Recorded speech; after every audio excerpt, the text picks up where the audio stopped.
नमस्कार दोस्तों, आज बात करेंगे serum therapeutics drugs level.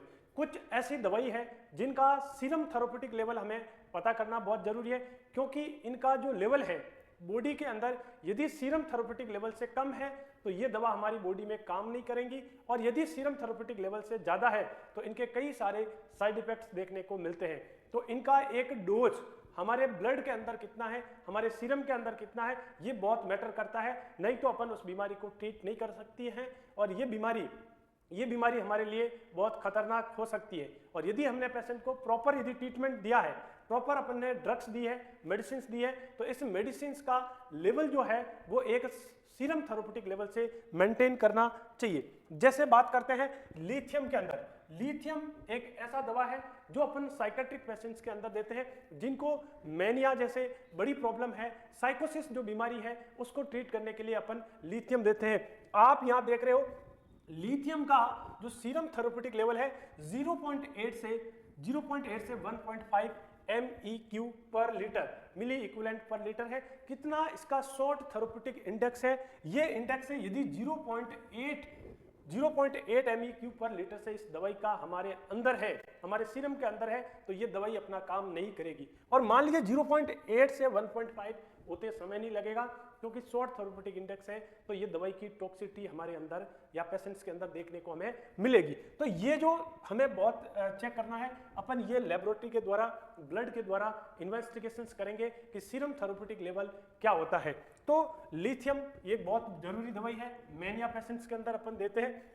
Same line second जो है वो है डिगोक्सिन। डिगोक्सिन्स भी अपन हार्ट फेलियर वाले मरीज को देते हैं। बहुत इंपॉर्टेंट जो रोल है इसका, यदि किसी का हार्ट फेलियर हो गया, कार्डियक प्रॉब्लम यदि उसको हो गई है, तो उसको अपन डिगोक्सिन्स दवा देते हैं। इसका भी सीरम थेरेप्यूटिक लेवल बड़ा शॉर्ट है, 0.82 नैनोग्राम पर ml, ये शॉर्ट थेरेप्यूटिक इंडेक्स है। ये भी हमें उसको, जब भी डिगोक्सिन थेरेपी पे कोई पेशेंट चल रहा है, तो उस थेरेपी को हमें कंटिन्यू मॉनिटर करना है, ब्लड सीरम टेस्ट से उसको लेवल को देखना है।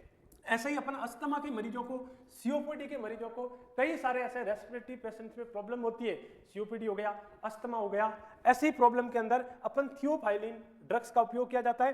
थियोफाइलिन जो ड्रग्स है, इसका जो सीरम थेरेप्यूटिक लेवल है 10 to 20 MCQ, मिली माइक्रोग्राम पर डेसीलीटर इसका लेवल होना चाहिए। तो ये एक नॉर्मल जो सीरम थेरेप्यूटिक लेवल है, ये हमें याद होना चाहिए। ये बिल्कुल हमें एक पॉइंट भी ऐसा नहीं है कि ये हमें याद नहीं है, और हर एग्जाम के अंदर ये फ्रीक्वेंटली क्वेश्चंस पूछा गया है, और बहुत क्लिनिकल पर्पस से इस वैल्यू का अपने आप में इंपोर्टेंस है। एक कार्बाजिपाइन, ये भी अपन ऐसे ज्यादातर ऐसे पेशेंट को, न्यूरो के पेशेंट, साइकेट्रिक पेशेंट्स के अंदर इन दवाइयों का उपयोग किया जाता है, और ये दवाई स्पेशली अपन एपिलेप्सिक पेशेंट्स के अंदर उपयोग की जाती है। तो इसका जो सीरम थेरेप्यूटिक लेवल है वो 4 to 10 माइक्रोग्राम पर DL होना चाहिए, मिली माइक्रोग्राम पर DL होना चाहिए। सेम लाइक फिनोबार्बिटोन भी अपन न्यूरोलॉजी के अंदर इसका उपयोग लिया जाता है। ये सारी दवाई जो है अपन एपिलेप्सिक्स, कन्वर्जन सीजर्स के अंदर इसका उपयोग किया जाता है। फिनोबार्बिटोल का उपयोग जो हम है 15 से 40 MCQ पर DL अपन इस नॉर्मल वैल्यू होनी चाहिए। वॉल्परिक जो एसिड है 50 से 100 अपन को मिली माइक्रोग्राम पर डेसीलीटर थेरेप्यूटिक लेवल होना चाहिए। ये भी दवाई अपन जो है सीजर के पेशेंट्स के अंदर उपयोग लेते हैं।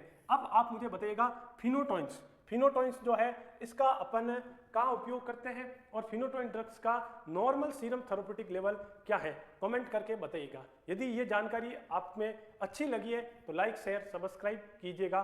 Thank you.